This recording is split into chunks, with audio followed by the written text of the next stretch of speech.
Business can get three times. Business must stand up. These people do not care about you. They care about the foreign investment that they're going to get. Barbados is for Barbadians first. You can't go anywhere and demand that those countries are for you first. The only place we can say that is here. And we are taking it away piecemeal. But this one is not piecemeal anymore. This one is a big grab one time to take away.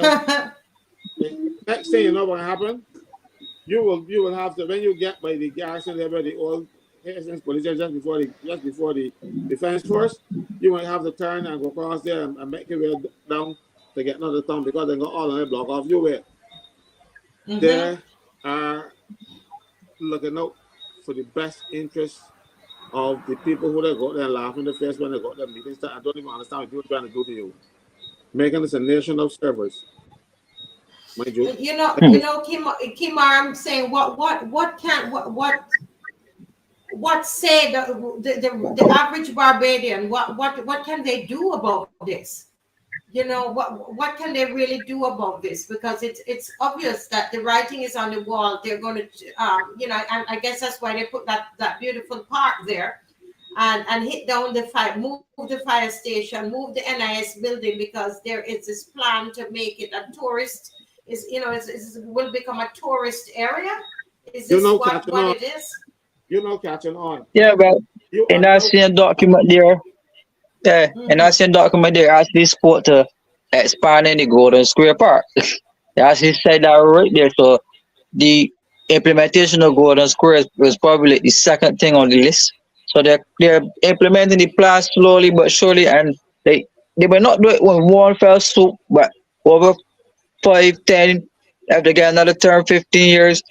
At the end of the 15 years, when the voodoo wear off, it's like, whoa, Barbados changed. Look, you had two buildings, National Insurance building. A lot of people say it was not structurally sound. I doubt it.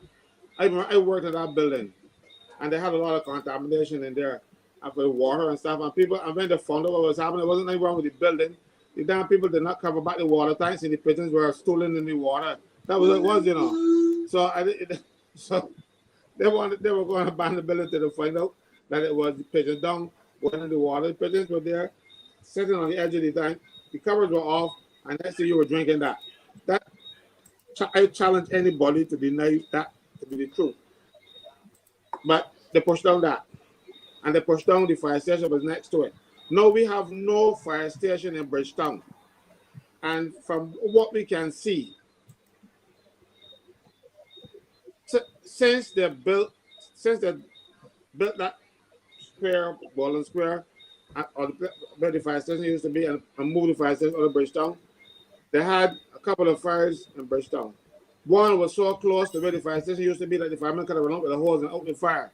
People died in that fire. You have this is probably, I don't know this for a fact, but Barbados is probably one of the only countries in the world that got a fire station in the city. I travel a lot, and I have never seen a situation where you don't have a fire station in the city. But they wanted to give the Hyatt a front garden because the Hyatt now is a road. So next thing you know, the Hyatt will be sponsoring the park and cleaning it up and stuff so that people can come out there and the powers will go and sleep in Independence Square. The Hyatt doesn't have that garden. That's what it's about. You push down two buildings. One built by National Insurance money. Mind you, it was built by National Insurance money, and the government ordered and make National Insurance pay rent. You don't know that, did you? The National Insurance building that they pushed down was built by National Insurance funds. The government took the building and charged National Insurance rent. Wow. You look shocked. But they always everybody put down the National Insurance money because it was there with no body to say stop, thus far and no further. It's both governments. It's both governments, really. It is both parties. That is why the Democratic Labour Party was so wishy-washy about their response to the national insurance changes, because they are saying in their history, we have things. Look, everybody make mistakes. You make a mistake, own it up and go forward. You are not the government in power now, so acknowledge what you did was not in the best interest of Barbadians. You're sorry about it and move on. No, they have to protect what they did. You know, you're not like, be man up and say I'm sorry, because most of the people in the Democratic Party now had no dealings in these things. The people, a lot of them gone, a lot of them dead. So but you still want cover for your party. Well, come out and tell the government that they're wrong. Come out and march with the people.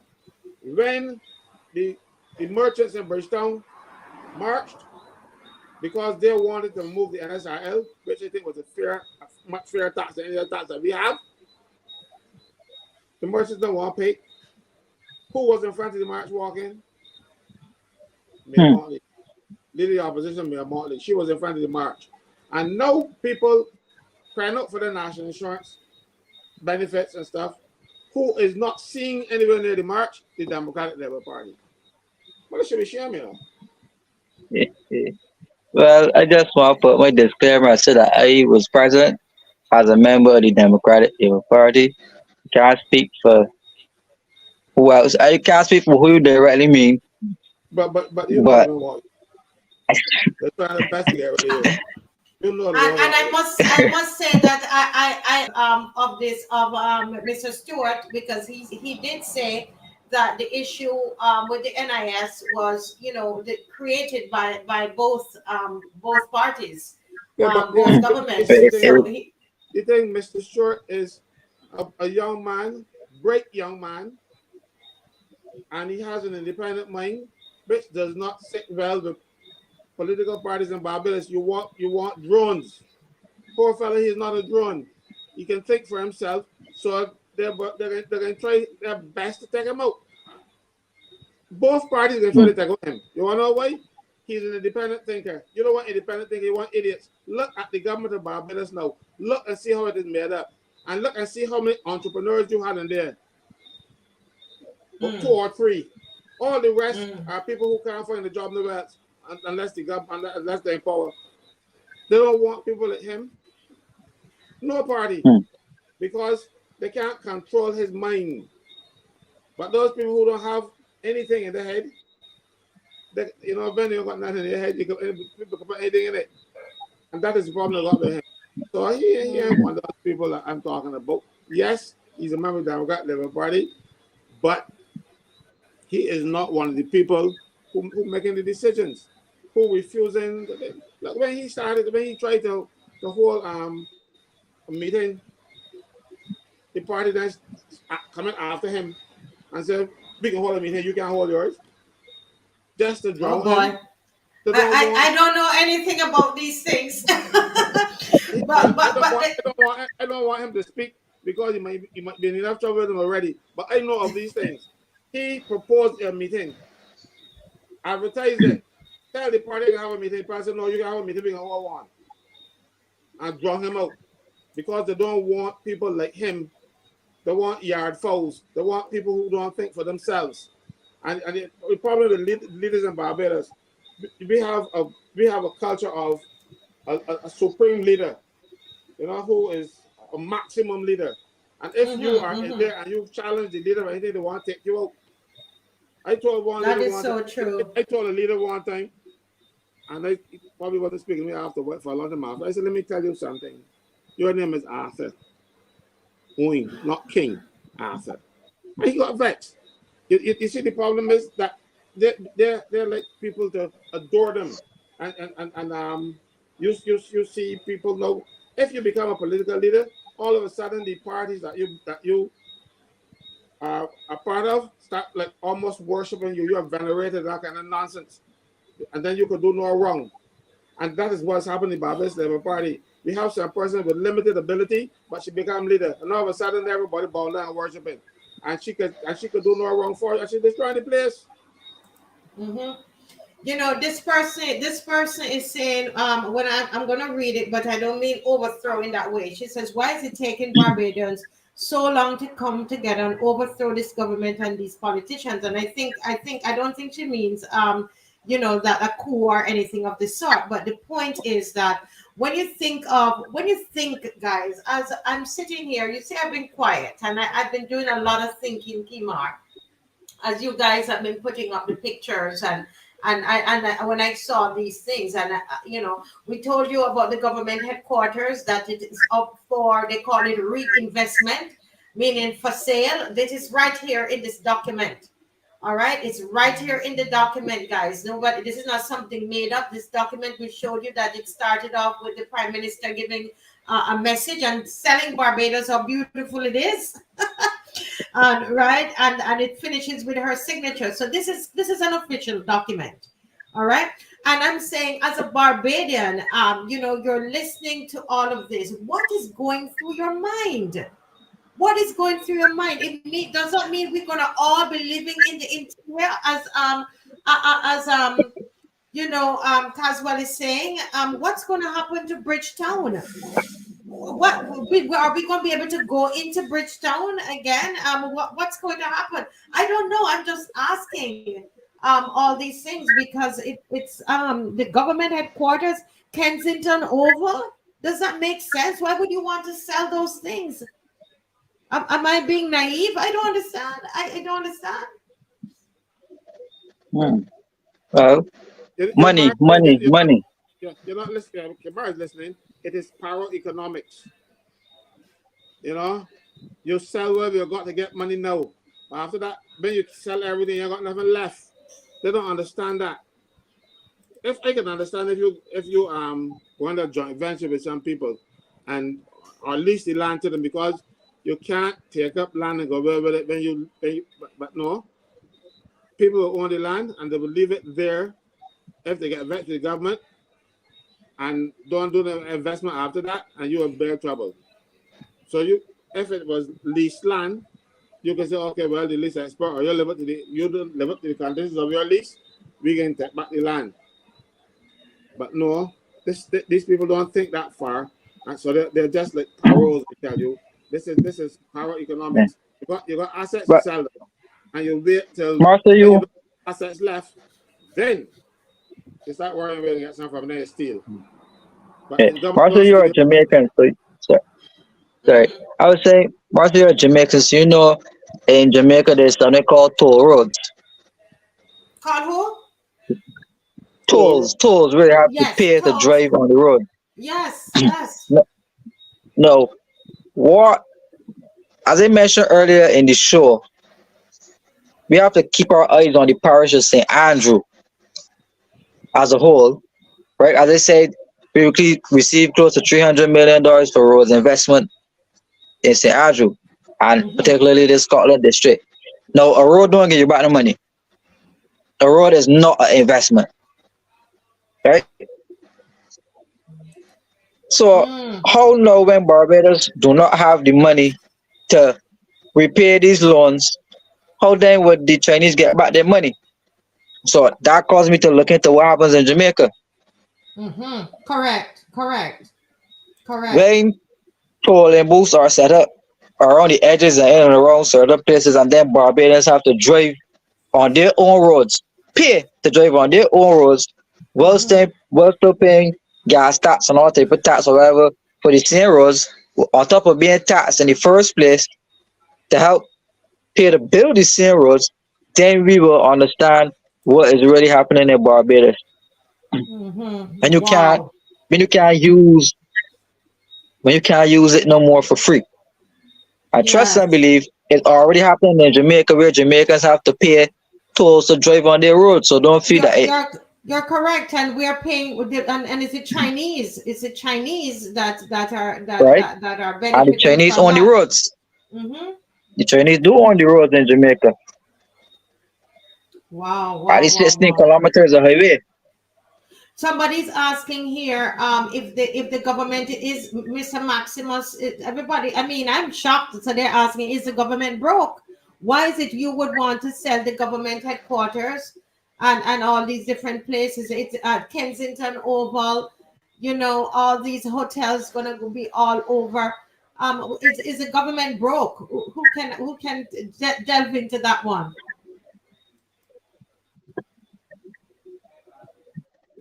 It may not be that the bro is that the IMF the IMF is in control, and when the IMF tells you what to do, like you sell this, you sell that, you hold this, you don't hold that. No, you sell this over to that body. That's what you have to do. So people might say the IMF does not directly control a country, but they do, because when they tell you that you cannot spend some of your money on the specific things, you have to go and then look for money from other places. So what's the first thing? State assets.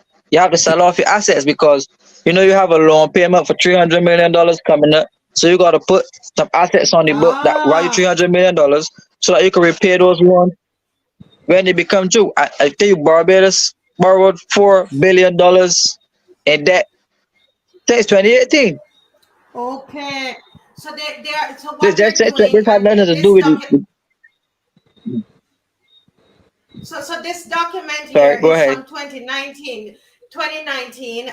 It says here. So they are now selling off they have to sell off the state assets to be able to pay back some of this loan. The thing is, Yes, yes. IMF looks at Barbados as a third world country, and Barbados should not have free education, universal free education from nursery to tertiary, and free health care. Look at the big United States, they don't have that. So who we are putting money into the IMF? This is America I'm talking about now. We are putting money into the IMF and letting you, and you bet, and your people are better off than ours. That's the thinking of the IMF. So we are too well off. So they're going to take us down a peg. Yes, we were broke, and we were broke for a long time. That is why they misappropriated the National Insurance Fund. That is why they Mm-hmm. took up people's investment in government paper, and they don't want to pay them back, and they're also telling you that if they acquire your land, or if you have a court judgment against the government, that the government will pay you in bonds. Yes, the government is broke, and this government is spending the money like a drunken sailor, you know. But you probably might not know drunken sailors spend, because the old British Navy boats don't come anymore how they used to. But you start going Nelson Street, man, and next thing you know, a lot of people in Nelson Street got money. So this government is behaving like drunken sailors, and they don't realize that they must exercise thrift. They are spending like there's no tomorrow, and then they hurt us. That is why I don't have anything like any government paper in my possession, because the government can come and take it at any time. They say, oh, they will not do Mm-hmm. that again, but I can't trust them. This government has not shown that the people of Barbados can trust them. And the thing is, governments usually have a manifesto. A manifesto tells you this is what we propose to do in our next 5 years. Mm-hmm. Check the government manifesto and see if they are following it. These things come like brainwaves to the politicians. They come up with these ideas, and that's not a good idea, or we can implement without any planning, without any proper due diligence. They just rush and get these things done.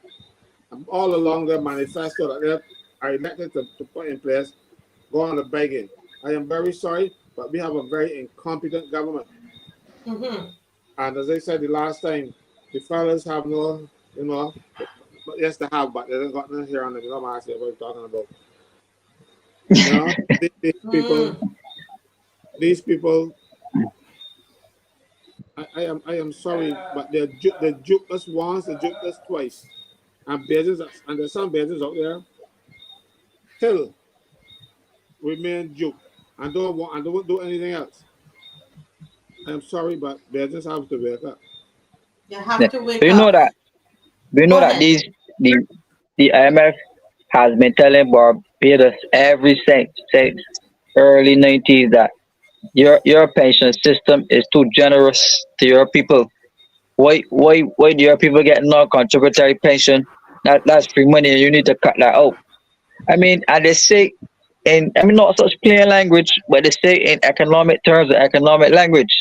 And if you read most of these reports, they've been saying these things to Barbados for quite a long time. That is true too, but And that is yeah, true. The only clown that implement them is this clown. When that was rejected, yeah, and if rejected them, every other prime minister of Barbados tell the IMF find something else to think about because these are things that we are socialist government. We must take care of the poor. Both parties are supposed to be socialist. The only brainless one that we had that can't think for themselves is not implementing everything that the IMF is saying. While other leaders have told the IMF, these things are sacrosanct. You can't touch these. We are touching these. yeah, Not national insurance yeah. or pensions. No, they will make people paupers with these pension arrangements. Mind you, the only Yeah, people but that I will think as paupers will be the mm, politicians, but then they end up with two pensions. I, yeah, if you listen carefully, if you listen carefully to the words of the Prime Minister, she often speaks about access to development financing. And part of the reason Barbados does not receive this concessional finance is because our per capita income is too high. So that's the average income level per citizen. So we don't qualify Yeah. for concessional finance. So part of the IMF program, however, is to strategically decrease the per capita income of the average Barbadian and indebt the average Barbadian more as per Barbados can qualify then for concessional financing. Like Kimar asked you a question. You remember we qualify for concessional financing and they tell you it's the cheapest finance and the cheapest money in the world. What happened to it later on? Tell us about that because it ain't so right. Well, she quickly realized that um, these loans are tied to the labor rate, the London interbank lending rate, and they jumped 400% on us. So it wasn't 1% no more. Last day we were saying, so you had to pay about 400 times more than you borrow, and this is going to increase every couple of years. Don't think it's 400 now and it stop. It can be 400 more probably in the next 2 years. It can be another 400 in the next 2 years. So the interest can keep climbing and climbing and climbing and climbing to Barbados actually sinking so far down in debt that you have no choice now but to devalue the dollar because people talking about the devaluation of the dollar could be close. Don't mind you talk about all these reserves because the tier, The the, reserves the, the borrow. rate at which Barbados, the rate at which Barbados is losing reserves is so deep. That's why we have to keep constantly borrowing because the war in Ukraine, international oil prices, everything going up. So you're spending more and more and more foreign exchange and it tearing and it tearing and it tearing. So when the IMF said, well, we ain't got no more money for you, it can take Barbados approximately 6 months the most before it's turned the evaluation in the face. But look, you see the problem with this thing? What I was saying about brainless politicians? You know, when you read a document, all you have to do is read the fine print, and you would have realized that the rates would have gone up. So when you hear people in the Senate, that crazy girl in the Senate saying, oh, it's the cheapest finance in the world, she was only mouthing it that she heard. You don't understand it, poor thing. And now it is proven not to be the cheapest finance in the world. It's killing us. But that is what, and then see the thing is, they went and jump on the, in the fire, on the fire pan, jump in the fire, that's why the fire will be hotter. Mm-hmm. That's the Mm-hmm. problem. Real hot. They don't think things through to its logical conclusion. If they had read the Yeah. document that's trying to get this done, they didn't take it. But they were so that they were like But beggars out there. but remember, but remember their rush. I mean, the election never called properly. Like the red smoke was never clearing properly from the air, and they rush and carry us straight into the IMF. No consultation, no chats for nobody. No, nothing. Just default on the debt one time, straight into white oats, overpay white oats for the most expensive debt restructuring in the world. Then Credit Suisse was in the hands in the MF. And from there, it was loan after loan after loan after loan after loan after loan. And it's just still borrowing up to today. Look, So, Kimar, I want you to do the check yeah. yourself because people ain't gonna believe me, they might believe you. Check White Oak. When they were talking about White Oak, was this international body that helped the finance and the thing? White Oak was declaring to the British government, nobody got corporate affairs, they got something called company house, same thing, and you have to make your returns. And for the 2 years prior to them coming into Barbados to come and help us restructure, their gross income was 0.00 pounds. They were out of work, people can't find the work, and somehow that was there. Poor girl, she's always find crooks. And I don't know, she ain't got no luck. But let me ask you something, Mr. Franklin, because I read, actually you mentioned something in your book. I'm reaching for your book. You mentioned about white oaks, and I think we need to have a show delving into that, because what I want to know is, has anybody investigated or researched whether the white oaks had any connection to anybody in Barbados? Because what I don't understand is, why did they choose white oaks when they were not even, nobody knew about them. They didn't do much work in that particular area. They didn't have the experience. Even the international, yeah, go ahead. White Oaks, the two people had a little office in England and weren't making any money. They declared £0 of income for the 2 years prior to Barbados taking them up. They were international con men that conned the government of Barbados, or if the government wasn't conned, they went along willingly with this scheme, and they get $54 million. It was $54 million to do this debt. Yeah, 54 million. To do a debt restructuring that the Ministry of Finance could have done. The most expensive debt restructuring in the world. Let me tell you something. This government, elect consultants, Tom Adams and Arabara had a man called Steve Emptage. He was the brain behind the financial economist behind the politicians. They used to make the politicians look good. Mind you, but he was a civil servant, serving both parties when they were in power, because that's what civil service is supposed to do. These people come in and pollute the public service now, so you got people in the service that don't know a thing. So they gotta go outside. And right now, what Steve Emptage used to do, we had 5 or 6 people to do what Steve Emptage used to do. A lot of consultants getting a lot of money for doing nothing. And the Prime Minister, who doesn't have an economic background, she's the Prime Minister, she has to have all these people telling her things. But you know the old proverb, too many cooks spoil the broth? Well, she's taking advice from too many people on the same thing. And so when it comes down to the nitty-gritty, you end up with the problems that we have. The government is failing. The government is broke. The government is out there begging. And I'm ashamed every time this government and the government is saying, Vincent, go on, leave their shores. They're out there telling people, you know, we need help. You got to cut this way. You got to do, you know, live within your means. That is all you are required to do. You want to live like you from Dallas, you have Dallas money. You don't have it. You know, Kimar, somebody's asking you, and I think there are people who don't even know what white oaks. People are asking on the chat here, what is white oaks? Can you give them a little background, because you did it in your book? I was trying to find a chapter where it's done in your book. But go ahead. Can you tell us a little bit, educate the people about what white oaks is? White Oaks is a small economic boutique firm made up of 2 individuals who got the contract to restructure the debt of Barbados.